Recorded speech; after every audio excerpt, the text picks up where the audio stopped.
Selamat datang di Alur Donghua. Kali ini Mimin akan cerita novel The Crown, Emperor of Eternity. Sebelum mendengarkan, jangan lupa subscribe, like, komen, dan share ya, biar Mimin tambah semangat. Selamat mendengarkan. Melanjutkan episode sebelumnya, setelah beberapa lama melewati tanah tandus, saat menjelang malam, akhirnya Cukwang bisa melihat kota gantung. Kota ini benar-benar bobrok.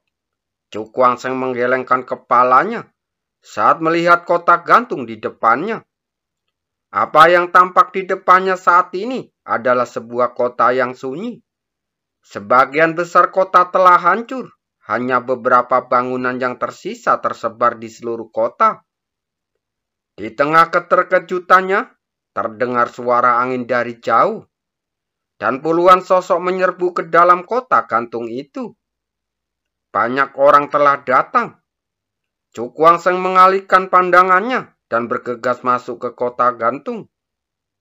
Begitu ia memasuki kota, situasi tidak seburuk yang ia bayangkan. Meskipun bangunan-bangunan di sekitarnya hancur, jalan-jalan batu yang menuju ke berbagai tempat kota itu sangat bersih tanpa ada satupun batu yang retak. Seseorang seharusnya telah membersihkan tempat ini. Cukwang bergumam saat berjalan menuju kota. Sepanjang jalan, dia bertemu dengan banyak wajah yang dikenalnya. Orang-orang ini juga menduduki peringkat tinggi dalam daftar kekuatan tempur. Tetapi ketika bertemu dengannya, mereka menjaga jarak dan menunjukkan rasa takut di mata mereka. Cukwang hanya menggelengkan kepala dan mengabaikannya. Siapapun yang datang ke sini pasti untuk mendapatkan harta karun. Jadi wajar untuk bersikap waspada dan berhati-hati terhadap orang yang tidak dikenalnya. Hahaha, Kakak Cu, akhirnya kau di sini. Terdengar tawarnya, dan Lin Feng melesat dari jarak yang tidak jauh, lalu mendarat di sampingnya. Cukwang tersenyum, dan beberapa hal yang membuatku tertunda. Jadi aku terlambat selangkah. Tidak masalah. Lin Feng terkekeh, dan kilatan cahaya cemerlang melintas di matanya yang saat dia melirik. Kekuatan saudara Cu tampaknya telah meningkat pesat.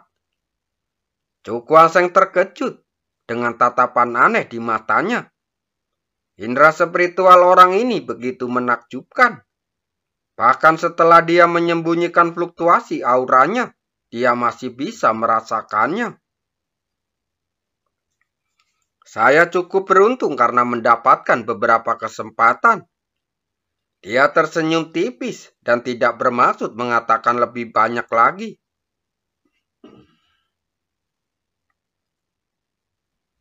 Lin Feng melirik dan bertanya lebih lanjut.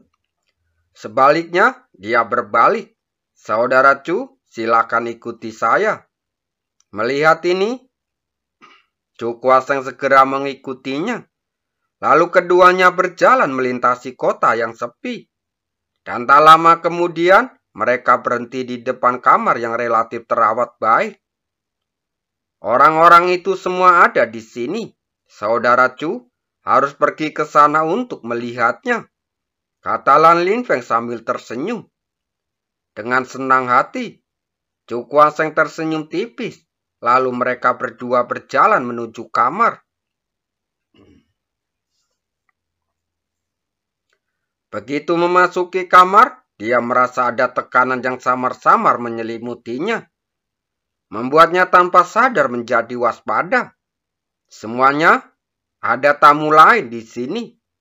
Lin Feng naik ke lantai 2 dan bersenyum kepada orang-orang di sana. Setelah itu, Cukwang melihat sekeliling dan melihat wajah-wajah yang telah dikenalnya, seperti Jiu Lesi dan Yomi-er. Mereka semua ada di sini, katanya dalam hati. Jiu Lianxi menyilangkan tangannya, lalu mendengus dingin saat menatap Cukwang. Saudara Lan, Apakah dia orang yang membuat kami harus menunggu? Mendengar perkataan ini, Yomier, Mufeng, dan yang lainnya juga menoleh dengan tatapan tajam di mata mereka. Meskipun mereka telah mendengar tentang Chu Guangsheng, mereka tidak menganggapnya serius. Jadi ketika mereka melihat bahwa orang yang diminta Lan Linfeng untuk mereka tunggu adalah dia, mereka tidak dapat menahan perasaan sedikit kesal. Karena dari sudut pandang manapun, orang ini tidak layak membuat mereka menunggu. Benar sekali. Lan Linfeng mengangguk, lalu tersenyum. Pura-pura tidak menyadari kesalahan orang banyak. Mendengar ini, Ciu Lesi mendengus dingin lagi. Meskipun dia tidak mengatakan apa-apa, ketidaksenangan terlihat jelas di wajahnya. Saudara Chu, silakan duduk. Lan Linfeng mengulurkan tangannya. Chu Guangsheng mengangguk, mengabaikan Ji Luesi dan yang lainnya, dan berjalan langsung ke kursi batu. Angin kencang tertiup dan menerbangkan kursi batu di depannya. Serpihan batu berjatuhan ke seluruh langit lalu berserakan di sekitarnya. Kau sudah membuat kami menunggu begitu lama. Lebih baik kau berdiri saja. Wajah Jiu Lensi menjadi dingin dan suaranya seperti guntur. Melihat pemandangan ini, semua orang di tempat suasana menjadi sedikit kaku. Mufeng dan yang lainnya menonton dari pinggir dan sedikit senyum muncul di wajah mereka. Untuk menantikan pertunjukan yang akan terjadi selanjutnya. Lan Linfeng menatap Mubing. Secara cahaya cemerlang melintas di ekspresinya, tetapi dia memilih untuk tetap diam. Pada saat ini, yang terbaik adalah menyelesaikannya sendiri. Di tengah tatapan main-main itu, Chu Guangsheng mengulurkan tangan untuk mengibaskan debu, dan perlahan mengangkat kepalanya. Kamu Ciu Lesi kan? Ucapnya dengan tenang, tanpa emosi dalam suaranya. Kamu bertanya meskipun kamu sudah tahu jawabannya. Ciu Lesi mendengus dingin, wajahnya penuh amarah, dan langsung duduk kembali. Tepat saat dia hendak membungkuk, kursi batu itu meledak tiba-tiba, dan debu pun berterbangan dan mendarat di tubuhnya. Untuk sesaat, suasana menjadi sunyi senyap. Anak ini benar-benar berani melawan. Wajah Jiu Lesi langsung menjadi sangat muram. Pihak lain baru saja menggunakan kekuatan mentalnya untuk meledakkan kursi batu dengan kecepatan yang sangat cepat. Sehingga dia lengah dan tertutup debu, membuatnya tampak sangat marah saat itu. Silakan duduk. Melihat Jiu Lesi menatapnya dengan dingin, Chu Guangsheng mengulurkan tangan, lalu tersenyum lembut.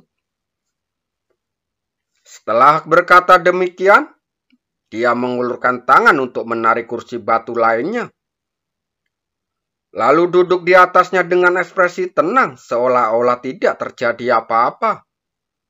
Ciu Lesi mengepalkan kedua telapak tangannya erat-erat, dan suara gesekan keras terdengar dari sela-sela tulangnya, memperlihatkan kemarahan di dalam hatinya saat itu. Ia tidak menyangka bocah yang tidak berarti di matanya ini berani menghadapinya secara langsung. Kau cari masalah untuk dirimu sendiri.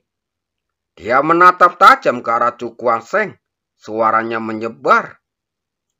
Chu Guangsheng meliriknya, tetapi ekspresinya tidak banyak berubah. Dia menjentikkan jarinya. Tuan muda, apakah maksudmu aku mencari masalah dagiku? Mendengar kata-kata ini, wajah Jiu Lesi menjadi gelap, dan aura samar terpancar dari tubuhnya. Diam-diam menyelimuti Chu Guangsheng. Menghadapi ini, Chu Guangsheng tetap tenang, dan tidak terpengaruh sama sekali dengan senyum tipis masih di wajahnya.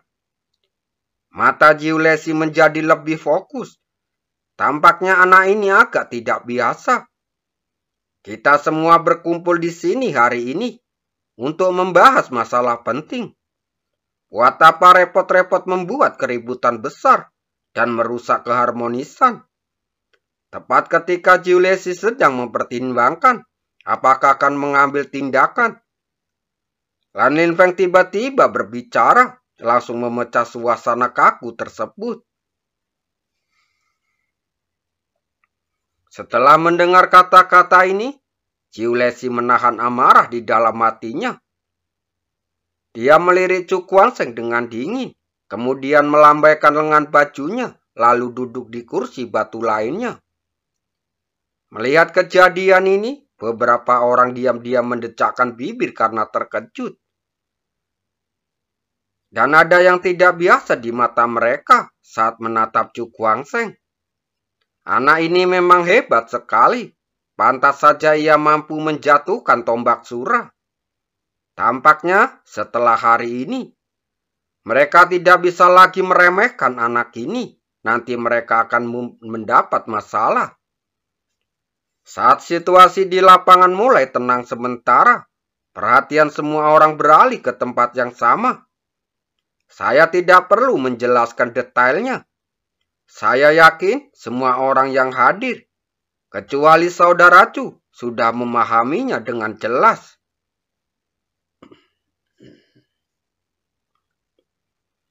Lan Linfeng mengalihkan pandangannya dan berbicara dengan ekspresi serius. Semua orang mengangguk dengan ekspresi berbeda di wajah mereka. Tuan Muda Lan, bisakah Anda memberitahu saya secara singkat? Chu Guangsheng mengerutkan kening. Dia baru saja datang ke sini dan tidak tahu apa-apa. Lan Linfeng tersenyum. Saudara Chu pasti tahu bahwa ada harta karun tersembunyi di kotak gantung ini. Aku pernah mendengarnya, kata Chu Guangsheng pelan. Saudara Chu, apakah kamu tahu cara membuka harta karun ini? Tanya Lan Linfeng. Chu Guangsheng menggelengkan kepalanya. Saya belum pernah mendengarnya. Tolong ceritakan lebih banyak tentangnya, Tuan Muda Lan. Senyum di wajah Lan Linfeng sedikit memudar. Di luar harta karun ini, ada 7 formasi kuat yang disebut formasi 7 asal. Justru karena keberadaan formasi inilah, harta karun ini dapat bertahan secara utuh selama bertahun-tahun yang tak terhitung jumlahnya.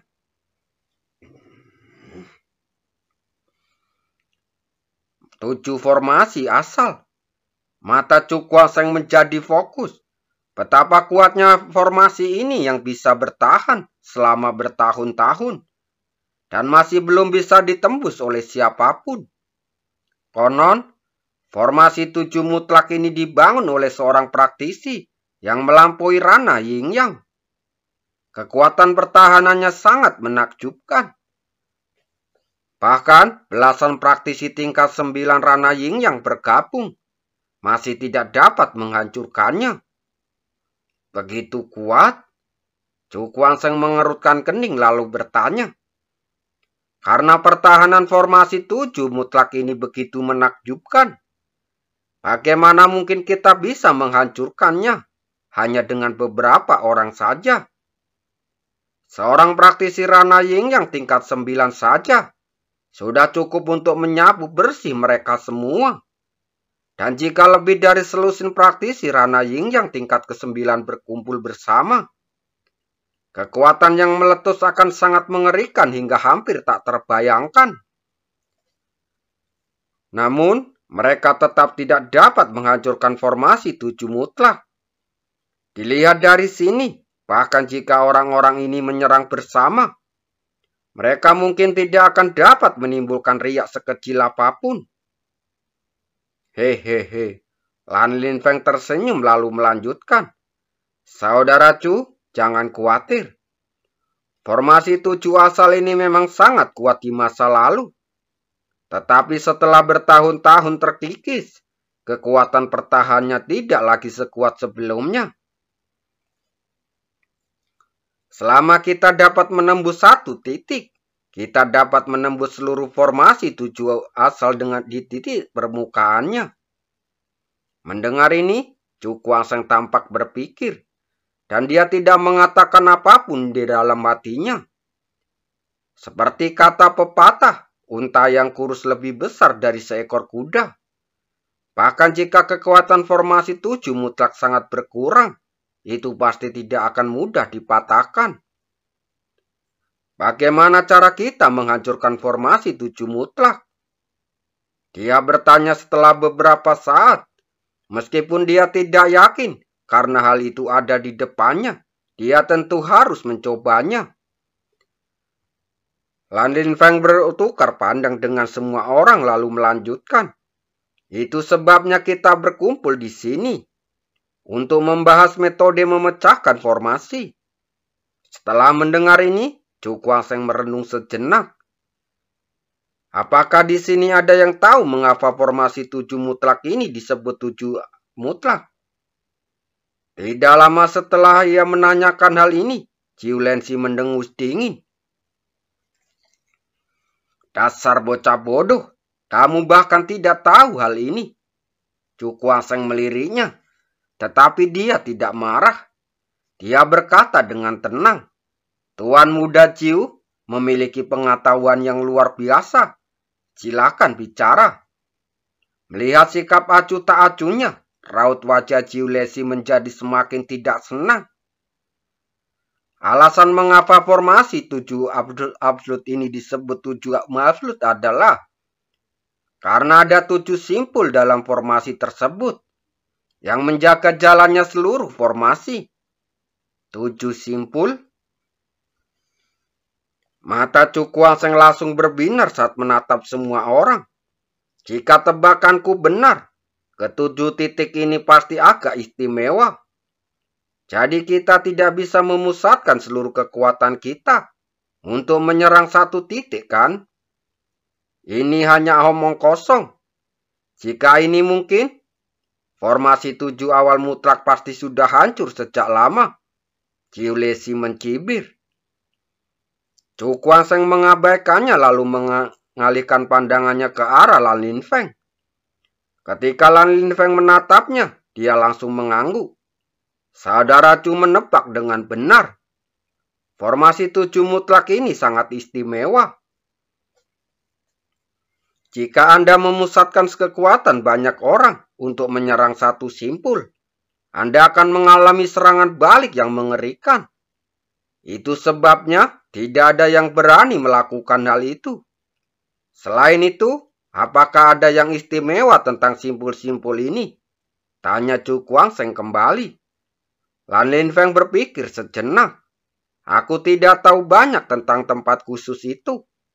Tetapi menurut Romur, tidak peduli seberapa besar kekuatan yang diborbardir di simpul itu seperti setetes air di lautan, tanpa jejak. Bahkan tidak ada riak sedikit pun. Apakah begitu? Chu Kuang-seng tampak serius, mengerutkan kening sambil merenung. Pada saat tertentu, matanya tiba-tiba kembali fokus lalu dia bertanya kembali. Semua kekuatan yang memborbardir simpul-simpul telah diserap.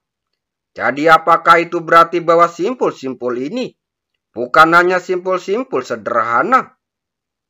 Apa maksud saudara Chu? Tanya Lan Linfeng. Chu Kuang-seng mengusap telapak tangannya di sandaran kursi. Lalu perlahan mengangkat kepalanya dan menatap semua orang. Menurutmu, apakah simpul-simpul ini bisa menjadi ruang kecil mandiri? Ruang kecil mandiri? Mendengar perkataan ini, ekspresi orang-orang yang hadir tampak terkejut. Dan kilatan cahaya cemerlang terpancar di mata mereka. Ide ini cukup aneh. Itu hanya tebakan buta. Bagaimana kau bisa meyakini bahwa simpul-simpul ini ada ruang kecil mandiri? Kata Ciu Lesi dengan ekspresi tidak senang. Chu Kuang-seng meliriknya lalu berkata dengan tenang. Tuan Muda Liu berkata bahwa saya hanya menebak. Jadi bagaimana saya bisa yakin? Anda? Suara Ciu Lesi tercekat. wajahnya memerah dan matanya dipenuhi amarah.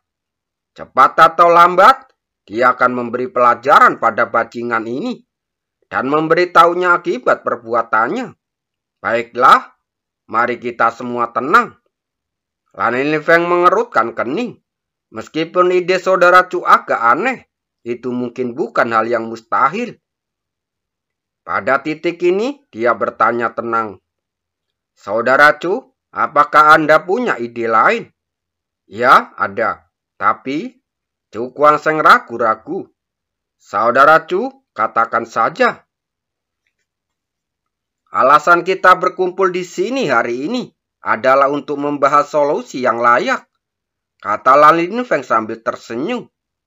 Chu Guangsheng mengangguk dan dia menatap semua orang dengan ekspresi serius. Ideku agak sedikit berisiko. Jika dipastikan bahwa simpul-simpul itu adalah ruang kecil mandiri, aku ingin mencobanya denganmu untuk melihat apakah kita bisa memasukinya. Begitu kata-kata ini keluar, semua orang yang hadir terkejut. Ide yang begitu berani, tidak ada yang berani mencobanya selama bertahun-tahun. Karena tidak seorang pun tahu tempat macam apa yang ada di dalam simpul itu. Kenapa? Kalian tidak berani? Chu Guangsheng melanjutkan. Jangan lupa, bahkan mereka yang jauh lebih kuat dari kita belum mampu menembus formasi 7 mutlak. Jika kita dapat mengambil beberapa pendekatan khusus, saya khawatir kita harus kembali dengan tangan hampa. Mendengar hal ini, semua orang saling memandang dengan bingung. Ciu Lixi tidak bisa menahan diri untuk tidak mencibir. Jika ruang kecil mandiri yang kamu sebutkan benar-benar ada, dan kamu berani memimpin, mengapa kita tidak berani? Perkataannya jelas mendorong Chu Guangsheng masuk ke dalam ambang kematian. Memaksanya untuk memimpin dalam mencoba hal yang tidak diketahui berbahayanya ini. Namun, yang mengejutkan semua orang menanggapi tekanan Ciu Lixi. Chu Guangsheng tiba-tiba berdiri lalu bertepuk tangan. Ini mudah. Jika kita menemukan beberapa keberadaan ruang mandiri, akulah orang pertama yang akan mencobanya. Begitu kata-kata ini diucapkan, orang-orang langsung tertekan dan saling memandang dengan heran. Apakah orang ini tidak tahu bahayanya? Terima kasih.